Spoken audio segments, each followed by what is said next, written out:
Stop picking your nose, Eric. We're on No, the show. say what you just said to me before we went live, so everybody hears you I say. totally don't remember what I said. Say it.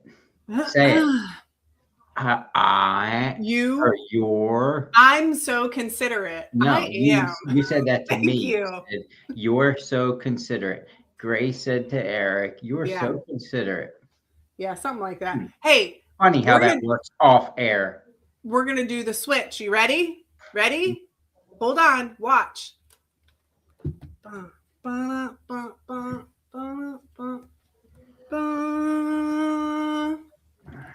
Not time yet.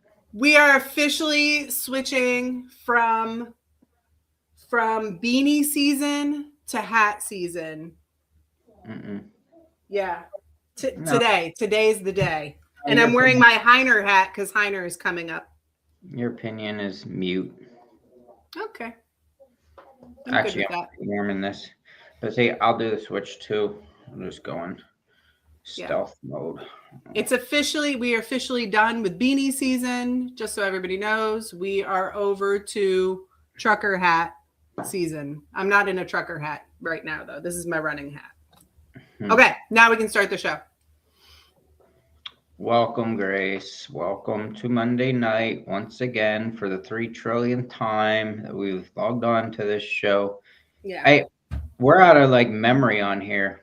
This is something I should be talking to you about off air, but you should start the show instead. It's something you need to look into. Okay, got it. 49.7 out of 50. Okay, cool. I think that means we're almost out. Got it. I don't know what that means. Okay. Like, will there be some internet goblin that like shuts us down? Shut it. Start the show. What if we get to 50 while I'm talking? Shut your face. I don't know how this stuff works. It's gigabytes and terabytes and interwebs. I'm gonna bite your face off. Start the show. You ready? Should we start the show? Yeah, I'm good. All right, Grace, listen the heck up. All right, Grace, we have a comedian on the show tonight that I'm sure could come up with a rhyme funnier than mine. So I'll just finish this up so we can get rolling on episode 159. I'm Eric, Idiot Runner Kosek. And I'm Grace, Hot Pants Langheim. Eric is all business in the front of the pack, and I am all about the party in the back. That's right, business up front and party in the back. Together, we are the Running Mullet.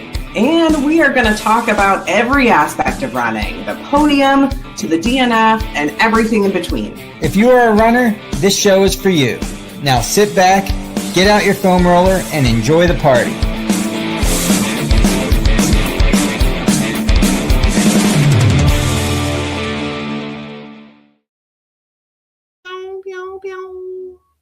Ready. Ready. Do you want to introduce Dan? How was your weekend? Oh, my weekend was awesome. Went on the Appalachian Trail with my friend Clara because it was her birthday. Good. Yeah. How was your weekend? It was good. Didn't do the Appalachian Trail with Clara. Oh, but I mean, it was okay. Yeah. Yep. You weren't invited. Nah. But that's all right. Happy birthday, Clara. Yeah. You can do the introduction. You ready? Yeah, I'm ready.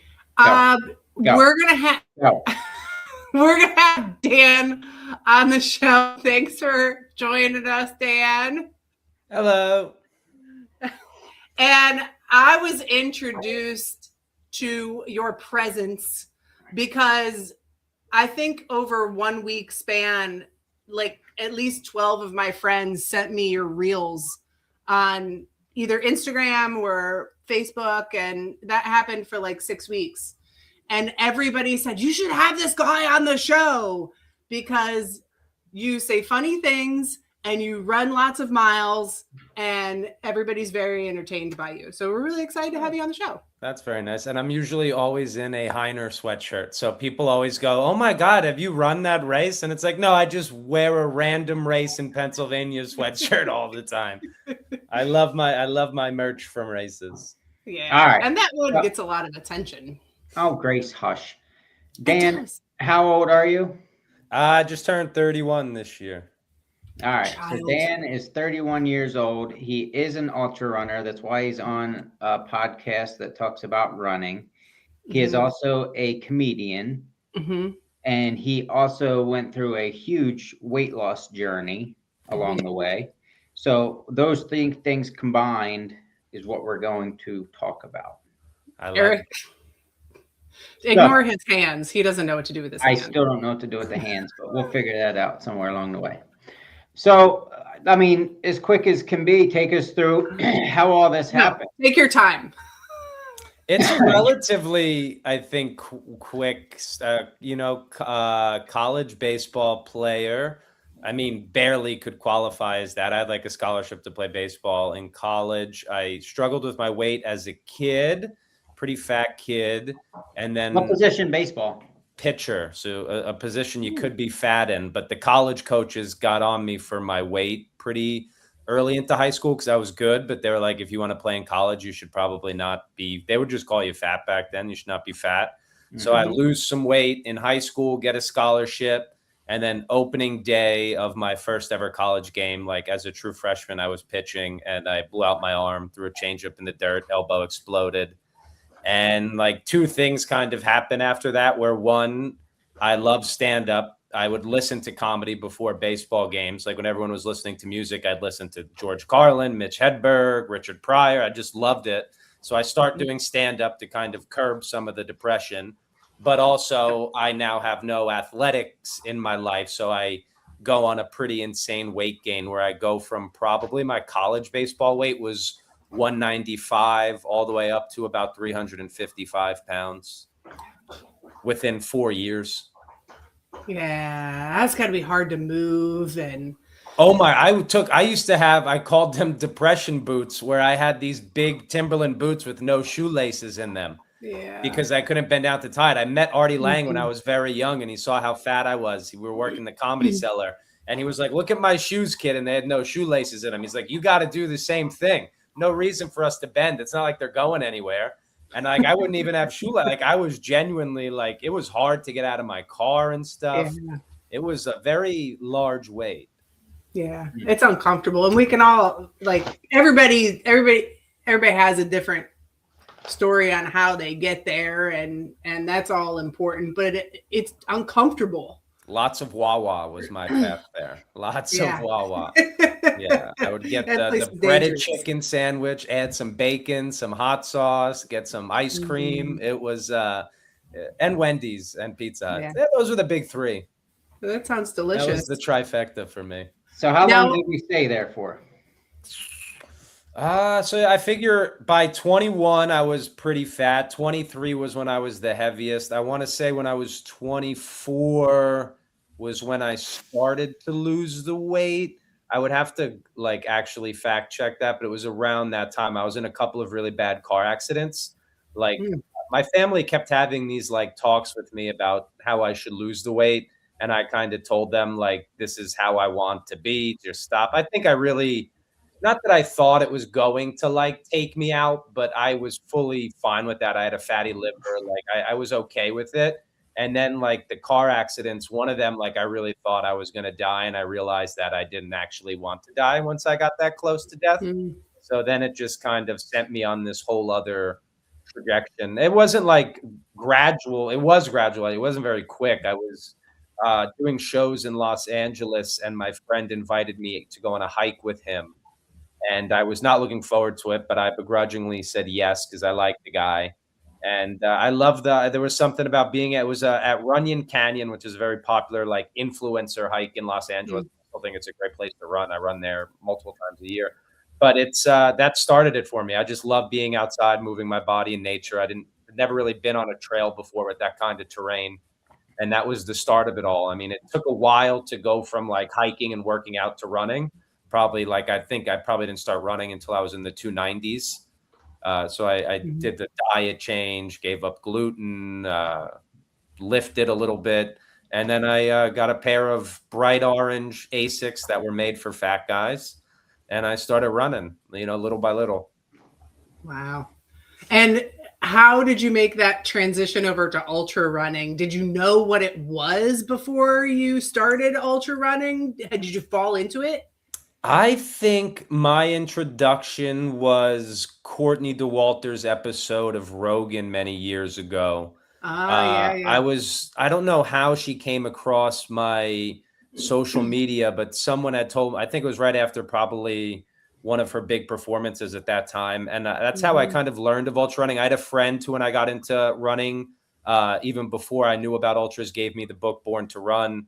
So I kind of knew like through that. And then I was already long into my running journey when someone had told me about Goggins, but then obviously he works his way in, and then Scott Jurek, and then you just have this natural progression. So then I ended up, my first race ever was the Naked Bavarian in Pennsylvania, the 40 miler. And I kind of just loved it. And it was not a very linear path since then. It's been a disaster up until the last year. Now I'm actually like, I feel like I'm a decent runner, like I'm fast-ish. Good.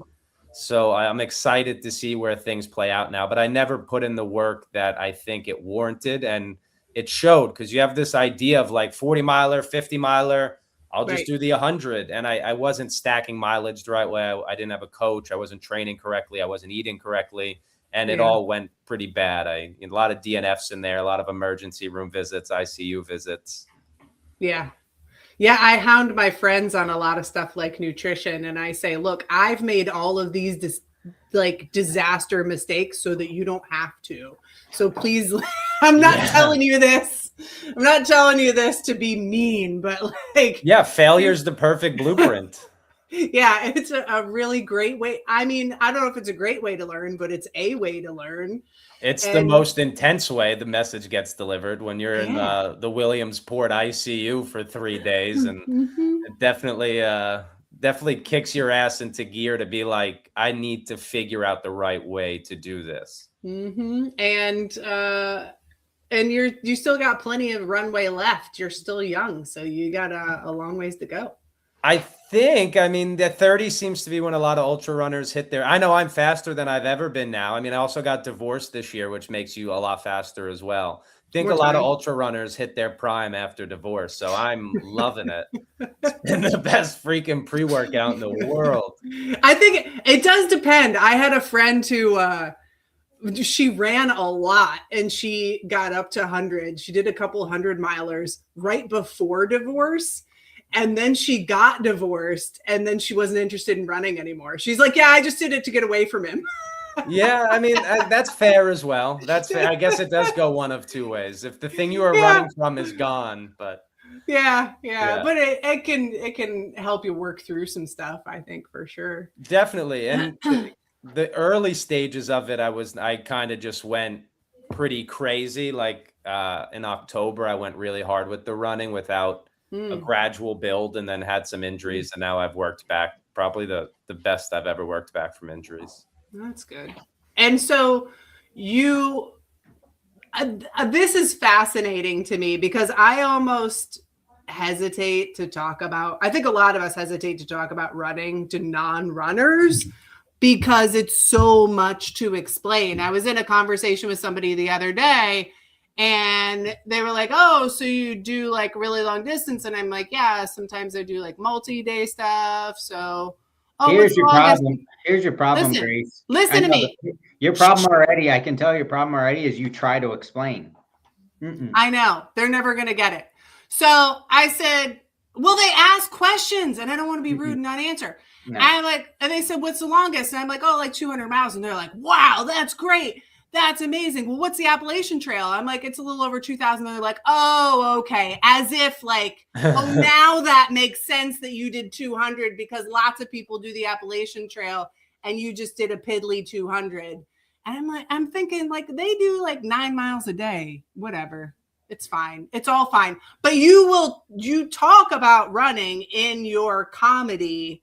I try to work it in without boring people. Or at least like, you really have to find the right angles. People ask me why I don't talk about it more, but it's very it's hard. Like it really Yeah. is hard to make running funny. Like ultra running in and of itself is hysterical and stupid and idiotic. And it's all of those things. But to explain it to like, if I'm at the Comedy Cellar and I'm just like, yeah, I run these long distance, like, cause you only, when you're headlining, you do like an hour on stage. Like if I'm on the road, I'm doing an hour, I could work into it more. But when you're at like the Comedy Cellar or the Stand or any of these clubs in the city, you do 15-minute sets usually. So like, I feel like the time to explain it to them, you're not getting a laugh. Like we have a certain thing called laughs per minute. And if you're not getting the laughs that you need, it can almost lull the crowd. Like there's a real science behind comedy almost. So it's really hard in a shorter set to bring up running. Unless I talk about like the easiest way in for me was always talking about running with Amish people and Hyner. That was like the easiest way for me to bridge the gap because that's like an interesting thing that people hear. Oh, Mennonites and Amish run. That's kind of a funny image. So that's like my way usually into running talk. Yeah. Well, it's very brave. It's very brave of you. And thank you so much for being the voice of all ultra running within comedy because I don't think anybody else is doing it. No, there's Michelle Wolf, who's a very good comedian, ran, I think, a couple ultras back in the day. Okay. And she actually just she has a show coming out in a few years with another runner, Alexi Pappas. I just heard that they were working on something together. But yeah, so like there is not really anyone currently who's a comedian who is also ultra running. Yeah. I have to admit that I love stand-up. So I do pay attention to it all. My favorite podcast is Good One. Okay. If you have not heard it yet, it's very good. I haven't heard. It's about stand-up comedy, but okay. See, I listen to mostly running podcasts, right? Because I don't want to hear my coworkers in my ears. Yeah, well, that's fair. It's like when you see how the sausage is made, sometimes you don't like the process. So you don't, you have the backstory on a lot of these people. Yeah, I feel the same way about like self-improvement stuff. That's what I do for my work, and I have no desire to improve anything about myself outside of work. Just ask Eric. Yeah, you can't take the work home. So you're a runner, you're an ultra runner. What currently is tripping your trigger as far as what kind of races, what kind of runs, what kind of format do you like? This year is a pretty structured race season. So it's Hyner, World's End, and then I was going to do the Triple Crown, but I got into Leadville. So Leadville became the big one for this year. And I'm actually doing the crazy move of moving to Leadville. I'm going to move to Leadville in June and stay out there June, July, and August. And then I'm going to work a half marathon PR if I can, the week after Hyner, because I was invited out to the Eugene half marathon. I had done like this charity half marathon in LA very last minute. Alexi Pappas invited me to go out there with her and Cameron Haynes because Jelly Roll canceled. And I guess I was the fill-in for Jelly Roll. I was calling myself Jelly Stick all weekend. And he canceled 2 days prior. So they were like, hey, because I'd become friends with Alexi online. She's like, is there any way I could get you to come to LA on short notice? And in the divorce, I'm a very rigid routine guy. And my new thing is to try to just say yes to make me out of my comfort zone. So I bought a plane ticket that night, went to LA, and it kind of led to this really cool chain reaction of events where one of the guys from Mount to Coast saw that I was running with Alexi and Cam. And he's like, hey, they're both running in Eugene. If I get you a bib, would you want to come out here and talk about like working with my company some more and running the race with them? So I'm going to go out there, and I've been trying to get faster to try to get Cam Haynes to be okay to run with me because he's a fast man. So like I've been both stacking mileage and also like upsetting my coach. Like Saturday was my rest day, and I went out and PR'd my 5K. I ran an 18:06 5K, which was pretty crazy for me. Yeah. And he was like, "Well, this was not a real off day." Yeah.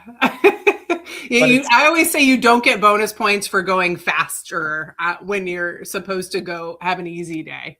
Exactly. Yeah. But I figured just 3 miles, how much could it hurt? And it turns out it hurt way more than my 17-mile long run the day after. My body was torched from that short run. Yeah. But that's also because Leadville's like kind of a runner's race outside of Hope Pass. Like if you look at the course, it's pretty flowy, pretty flat the first 40 miles. So I've been kind of tuning in on the speed aspect because the cutoffs are very intense in the front half of the race. And I want to stock some time for the back half. But yeah, Leadville's the big one for this year. It's kind of been, it's the background of my phone. It's every decision I've made is like kind of, I ask myself, does this get me one step closer to the finish line? I like got my, because when you're like a former fat guy and you lose the weight through running, there's this mindset that like you could eat whatever you want. And I was doing that because the weight gain doesn't come that much. But I did find myself like by September, I was back up to like 225 pounds. And now I'm like 163. And that's just all off of like changing the diet completely, wanting to get skinnier and faster. And so like it's been really interesting to put something that big on the books, because my last 200s have ended miserably. One of them was rhabdo, and then the other one, I had a very rare condition called the spontaneous pneumomediastinum, which is when your chest fills with air because there's either a tear in your lungs or something. And it happened at the Pine Creek 100. I had like this crazy chest pain for like mile 30 to 60, and eventually I just had to go to the hospital. So I knew for me to put a race like Leadville on the books, I'd have to do everything I can the right way. That's a new fear that I get to have. I was on mushrooms, to be fair, so I don't know if that had something to do with it. I was taking mushrooms at Pine Creek. Never will do that again. I was a big proponent of it, and then my chest filled with air. So, we live and we learn. Yeah, again, learn the hard way. Exactly. And Pine Creek is flat as hell, so I had no idea why I was hurting so bad. You got to try all the drugs first and figure out, you got to rule each one of them out. Yeah, now I've just ruled out everything. I said, you know what? I'll just try to take life on the normal, sober way. Isn't it awful when you learn like, oh, I just need to like wear the right clothes and the right shoes and actually do things the right way. And that really is the best way to go about things. Yes, it's so boring. It's boring, but it's fun, I guess. It's nice to like actually care about fueling and high carb and all that stuff. I find myself like, I wake up and like watch David Roche videos like I'm in college again, taking a lecture, and just be like, okay, 125 grams of carbs an hour. Let's do it. Yeah. And do you go to bed early and everything too now? So early. It's so early. I go to like, if I don't have shows, I'm usually in bed by like 9:30. Yeah. And then if I do have shows, I'm in bed at 3 a.m. So it's a real yo-yo. Yeah, you also got to train for sleep deprivation, so that helps. I used to do a lot of that, and I would have like a late show at the Comedy Cellar, because the latest spot you could have there is 2:15 in the morning on weekends. They go really late. And then my friends in Jersey, a lot of times we would go to the Batona Trail. So I would drive 2 hours from the Cellar at 2:15, meet them at like 4:30 in the morning on no sleep. But then I started to realize that wasn't actually making me feel good the rest of the week. No. But it was fun to do in like the mid-20s and young, like late 20s. But now I'm like really an old man, I feel. Yeah. Yeah. You got to practice those habits early of going to bed early and taking your vitamins. A lot of vitamins. So many supplements. You're running Hyner. You have run Hyner before. Yeah, this will be my third one. Yeah. And you've run the 50K before. I think you've only done the new course because it did change, but I think that was like 4 or 5 years ago. Yeah, I've done the new one, I guess, the last 2 years. Okay. And Hyner's coming up.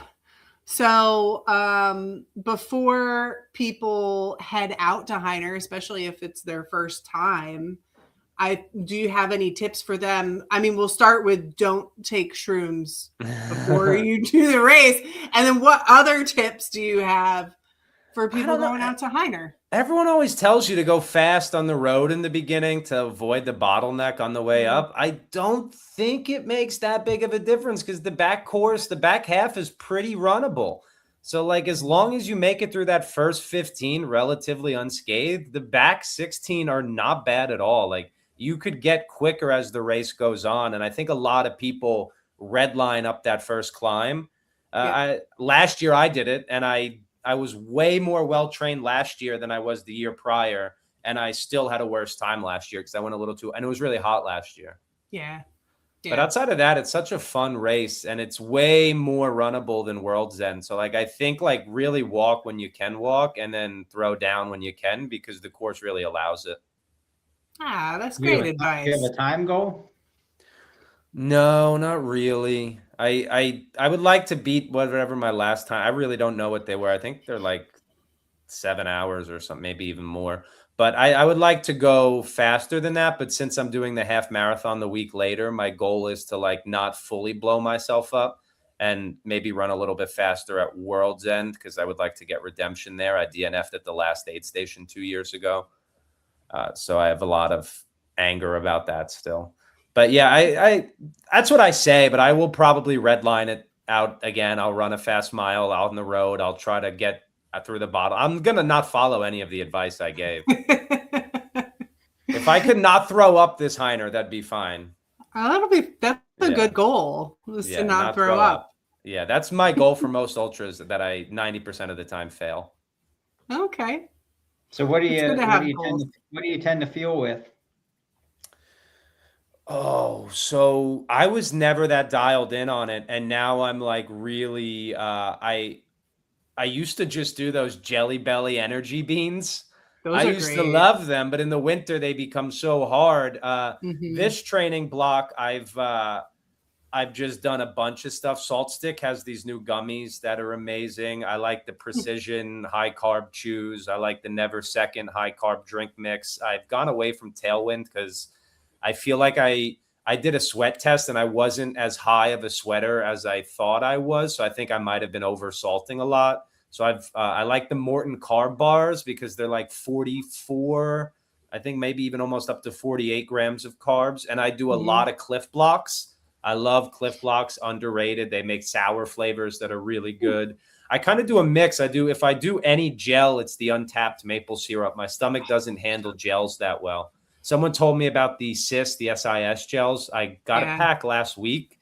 I've not been loving the texture of it. It doesn't feel good.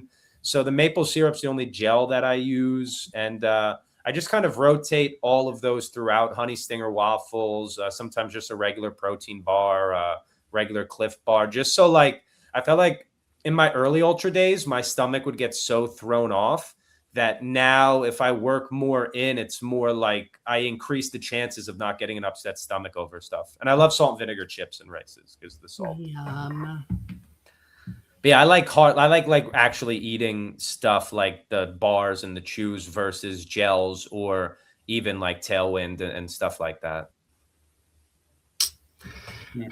I'll eat it all. Now, are you still like trying to figure out that relationship with food? Because it's hard because you need carbs, but then again, we don't need a biggie size meals at Wendy's every day, how do you find that balance and mend that relationship with food? Yeah, I think I kind of just had to. Well, honestly, I used to be like really in my head about that. Like, oh, if I take in too much on the run, is that going to lead to weight gain? But then in this training block, I've done high carb training. On my long run on Saturday, I took in 370 grams of carbs over 3 hours. So like that was a pretty big push. And I still lost weight on that run. And like my weight didn't change the next day. So I've learned, and I've actually seen a more adaptation in my body on this training run, like my core being developed, my abs being developed, my arms being developed, and I've increased carbs. So it like kind of changed. Turns out you could use them pretty well for fuel, and it's helped me stay relatively injury free. Yep. So my relationship with it has changed. But that being said, like if I eat sugar now, it is on my runs. Like I'm not like snacking like I used to. And then my meals outside of running are pretty like, a lot of broccoli, a lot of rice, a lot of grilled chicken, a lot of beans, like pretty basic meals outside of that. So like whatever chews I'm having have become my sweet treat, which makes me look forward to the fueling on the run. Mm-hmm. Yeah, that's a great way to go about it. And an occasional birthday cake or something like that is. Yeah, I'll have ice cream every now and again, but I'm like an addict in the true sense where I can't have one of anything. So I've learned just avoiding things tends to be the best, unfortunately. Yeah. I wish I could have one, but I come from such a big Italian New Jersey family where like every dessert is present at every party. And like, it's really hard to just go to the fruit tray, but I've learned to love Greek. Like my family got so mad at me because the last few parties we've had, like dessert time comes around and I'm just walking around with a big bowl of Greek yogurt and granola. And I've learned to love it though. Like I really love the taste of it. It's so good. Yeah, but we don't want to let people down. It's so hard. I know, like especially like people don't love when you lose weight sometimes. Yeah. Because you become like kind of a mirror. Yeah. Yeah. And there's a lot of like, we swirl with all these like thoughts in our heads and like put those onto other people and the things they didn't ask for. And well, it's like when Adele lost weight, a lot of her fans got mad at her. Yeah. And because you unfortunately it makes people a little uncomfortable to see you change. Yeah. But I try never to like, I don't care what anyone eats. I don't care what anyone does. Like a lot of people will get, if I post like weight loss pictures online, like there's always a few like really negative comments being like, you need to be kinder to your former self. But I also reply back to them where I'm like, well, my former self did have fatty liver disease at 23 years old. It's not like I did this out of vanity. Like I was on a path to like have a really intense adulthood. Like that former self did kind of need this. Like not everyone does. Like I'm sure there are heavy people who are very healthy, but I unfortunately was not. Yeah. Yeah. And I think that there's people who can identify with that and it's helpful for them. And there's people who don't, and that's okay too. Yeah, it's all good with me. So you're missing out on Eastern States this year. Do you plan on tackling that one at some point or what? I would love to. I don't. It's interesting because I'm supposed to move to Los Angeles after Leadville, so I'll probably be in Los Angeles next winter. But I still see myself coming back for Hyner, World's End, and maybe Eastern States next year, unless I decide to go like in the route of some of like the bigger races out west. Like I know I've had my eyes on Javelina for a little, but that would be 2027. But yeah, I definitely foresee myself doing it. I've wanted to for the longest time. And I like the cutoff times. And I know the course is brutal, but it's a little more lenient on the cutoff than some 100s. Mm-hmm. And I like that, not having the pressure. Like Leadville's cutoff is 30 hours, which is a little aggressive. Yeah. Now, I've seen a lot of influencers at Leadville. Are you hoping to become a Leadville influencer? No. I want running brand deals, and it's something I actively seek out. And when I'm in the conversation with them, I always let them know, like, my comedy and my running is very separate. Like, I treat my running very serious, and I don't have cameras really involved with it. Like, if I'm on a run and an idea pops into my head, sometimes I'll film it. But it's very much like two separate lives for me. That's great. That being said, that's 100% the reason I got into the race for sure, is because I'm a comedian. But you take what you could get, you know. I've always wanted to do that. It does seem to be an influencer heavy race, but I myself won't have cameras out there. But a few of the companies I'm considering working with will have their crews already there. So if I end up working with them, there may be footage around it. Yeah. Which I don't hate the idea of, like, to have like a race like that, like for memories. But I know I myself, like, I don't want to wear a camera on me. I don't want to have my phone on me. I don't want to think about anything but the race. Yeah. It's so hard. Like I see some of the influencer stuff and it looks a little ick. And then I'm like, but I have a podcast and I'm no better. Like, people are just trying to find their own way about stuff and enjoy stuff the way that they want to. And there is some of it that really rubs me the wrong way as well. When I don't know if it's necessarily the right message, but at the same time, I'm like, if one single person does see this and decides to run and finds joy out of it, then I guess it is a net positive, because it seems like more people are coming into running than ever. But I wonder how many are coming into it for the right reasons, or if they're coming, like, ultra was always this space, like, even when I started, like, I think my first one was 5 or 6 years ago, where it was like, probably 5 years ago it was Naked Bavarian, or 4, but even then it was a little more like, there wasn't as many selfie sticks and videos being, it was not really, you didn't get into this to make money or to get a following, because it was still weird. I remember I was running one of Kim Levinsky's races, and great race, Wild Goose out in Wawayanda, and somebody had a drone, which I like in like Camp Central. I'm like, I was gonna get changed, but I guess I'm not going to now. Thanks for bringing the drone. Yeah, the drone shot from up above, you can't be Ah. naked under. That's a new side boob was a thing, but that's top boob. Yeah, and that's there's not much there, so it wouldn't be very exciting for anybody. And so yeah, there's some of it that I just think is a little too much, but then there's some of it that's real inspirational, and I don't know where the line is, but I don't know. You're doing some inspirational stuff, and it's pretty cool to watch.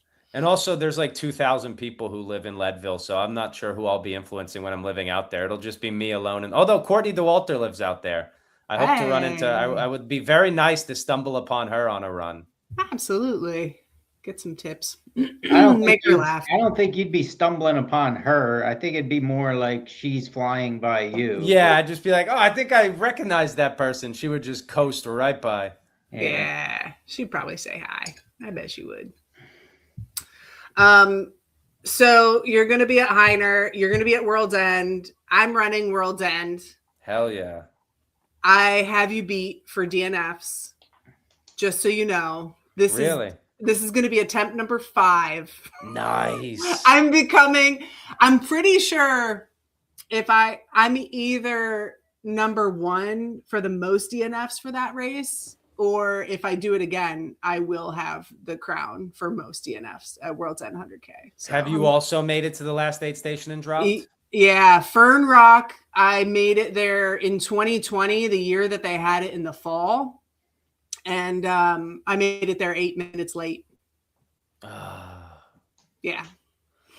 I made it there and people who made it there after me and left all finished. But I'd been throwing up for like 21 miles at that point. And I just was so nervous to go back out there. But realistically, I probably could have. Like, I felt. Were fine you with alone? A few hours. No, I had a pacer who was aggressively trying to get me out. This year, I'll be alone. I was probably there. I attempted last year, but the 3 years before that, I was volunteering. And I always like when I'm done, or I crew, and then I end up at Fern Rock because it's the most fun aid station to be at. I think I love that race so much. I had only been there once 2 years ago, and it's just so beautiful and terrible. It is. I'm obsessed with it. I've been going there for almost 10 years now, every year, either racing it or crewing. And I still haven't finished the 100K. So we'll see. Grace, this year, aid stations for World's End aren't fun. There's no fun to be had there. It's get what you need and leave before any fun happens. Yeah, I mean, I wish that was my issue because that would be an easy thing to fix. Unfortunately, my aid station stops are like 30 seconds. They're very fast. My problem is I'm party pace. That's my pace. That's what my heart lets me do. I'm working on it. You got to get past Fern Rock. It's glorious out there. You're going to be like in another world the last 7 miles. Yeah, I've trained it and I've swept that section, so I know what it's like, and I would love to get to that point. I'm so excited. It's definitely I view World's End to be as big of a goal for me as Leadville this year. Yeah, and 100%. I think it's honestly, I don't want to speak for Leadville because the altitude's a different thing, but I think the technicality of it is way harder. Yeah, I think so too. World's End, and you look at the elevation profile and it doesn't look like it should be that hard. And I try to explain to people, it's not that it's rocky. There's plenty of other trails that are rocky. It's take every rock and just give it a coat of moss, and then take some water, put that on it, and maybe some oil and spread that around, and now try to run on it at a 9-minute pace. And they also lie. They say the back half's more runnable. It's not. It's not. Way punchy in the back. I know that the final decline is a pretty solid downhill as well. But leading into that, when everyone was telling me, no, don't worry, it gets flatter. No point. It does not. It's No, beautiful, I though. hear that before. I've heard that before. Well, people say the back half is easier, and I'm like, have you been past Brunerdale? Because the climb out of Brunerdale is pretty rough, and then you get up to the deer pens, and it's just water. I don't know. I think it's still hard to run, and now with the course changes, going down that waterfall is pretty rough. Blech. Oh man, It's all perspective, all perspective. Yeah, I'm it is excited because perspective. I made it to the last aid station and I was like in way worse shape than I am this year. So like that's Yeah. like my confidence boost for me where I'm like, all right, I know that it'll be way different this year. That's what I'm hoping for too. I started last year with bronchitis, and that's not a fun way to start a race. When I was talking to people, they're like, "Are you sure you should be running this?" Like, it's fine. And like, I'm excited to not have. Hopefully, I won't have bronchitis this year. Sickness always seems to come right before a race. Mm-hmm. Yeah, I'm drinking my tea now. We'll see how it goes. All right, so you got those things going on, and then you're going to leave us off to the West Coast. One other thing that you talk about within your comedy, you also talk about living on the spectrum, and how do you? I think that's probably easier to talk about in comedy, right? Like everybody either is on the spectrum or knows somebody, or it's a bigger topic now. It's easier now than when I was a kid, I would say, because when I was a kid, it definitely didn't lead to any kindness or love or nothing from like peers. Even now, it doesn't necessarily. Like some of my comedian peers will be like, oh, you talk about that as a way to sell tickets, but it's like, well, I don't know what you know about autistic people, but they're not the ones who are necessarily like throwing themselves into social situations. Right. Like if anything, I would be better off doing more jokes about running and appealing to runners to come to shows. Like a lot of my biggest fans, like I'll get messages from people. They're like, I haven't left the house in 4 years. Yeah. But yeah, it's a little more easy to talk about. That being said, like I did a few years of like really going heavy on that material because it was what I was working at the time. And now I've taken the foot off it a little bit because I guess you let some of the voices get in your head of being like, you don't want to be looked at as a one-trick pony as a comedian. So I kind of just wanted to show, like if I'm at the Cellar now, a lot of times I'll go up there and I'll just, right now it's a lot of divorce material. I talk about the things that are most present in my life. It's how I work through things best. But it'll always be, I do a lot of like shows for autism organizations. I do charity work. It'll always be a very big part of what I do. I like the thought of one day starting some kind of, I don't know if it's an organization or some kind of like trail running community for maybe teens and young adults who are on the spectrum, because there's a lot of benefit to the brain of just being outside in nature, and it's a little calming. It's almost like stimulating. And there are a few ultra runners, you know, both high functioning and low functioning, who are on the spectrum. So I think there's like enough proof that it's beneficial. Yep.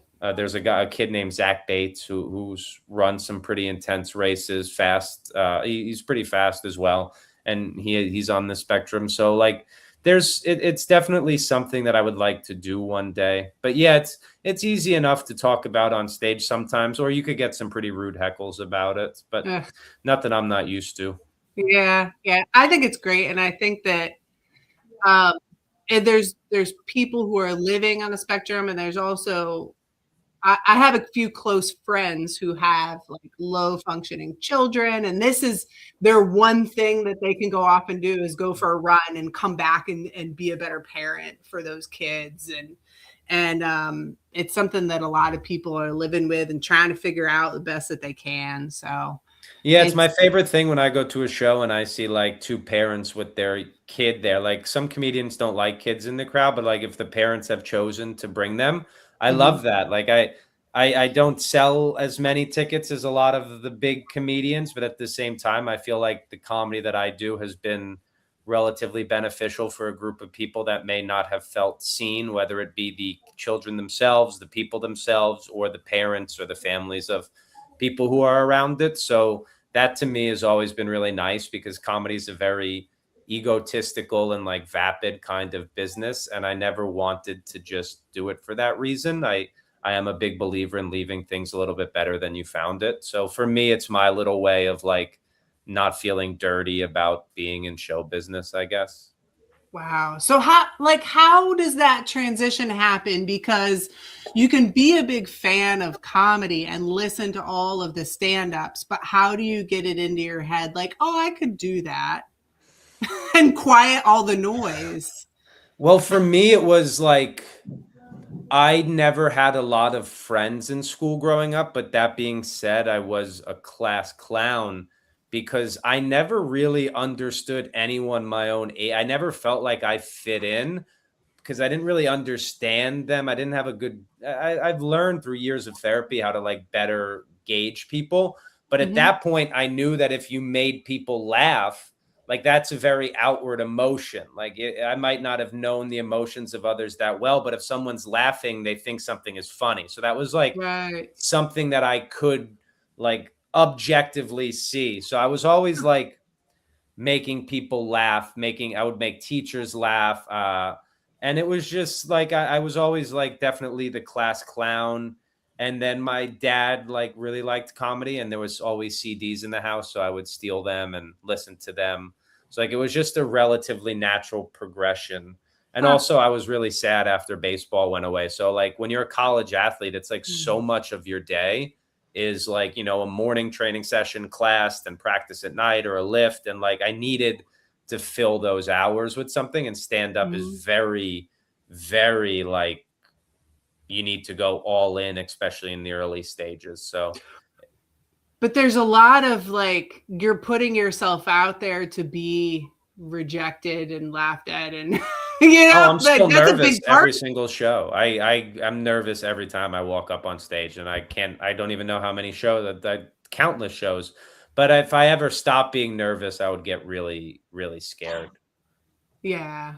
I like the nerves. It's like the same thing I feel like before a race starts is exactly what I feel like before I walk on stage. Cause it is that unknown, like of, I don't know what's going to happen. I would like it to go well, but it might not. Yeah. It's just a lot of that.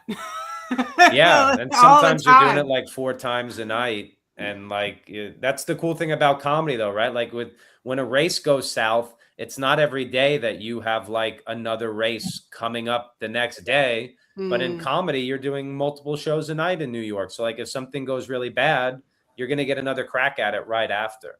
And I like the chase of things. I never really care about the end result. Like I want good things to happen, but I really love like the chase of something. I like crafting jokes. I like training and running. It's like just chasing after stuff is where I get a lot of enjoyment. Wow. That's very cool. Well, Dan, what are you up to this weekend? Do you have run plans? Yes, tomorrow's my first off day in a little, so I'm happy about that. And are you going to run another 5K, or are you going to actually? No, I'm actually taking an off day. I ran out of contacts like 2 months ago, and I've just been lazy and not put it off. So I'm going to get contacts tomorrow. And then, yeah, I have a pretty intense week of training. We're in like the 75-ish mile range right now, building up to get to like those Leadville 100 weeks. Yeah. So I think this week will be around 76. Last week was 74. And then I'm headlining the Stress Factory in New Jersey this weekend, and then the Stress Factory in Valley Forge Casino in Pennsylvania the following weekend. So like road gigs and long sets, but still stuff that's all close to home that I don't need to stay at a hotel for. So I won't mess with the training too bad, thankfully.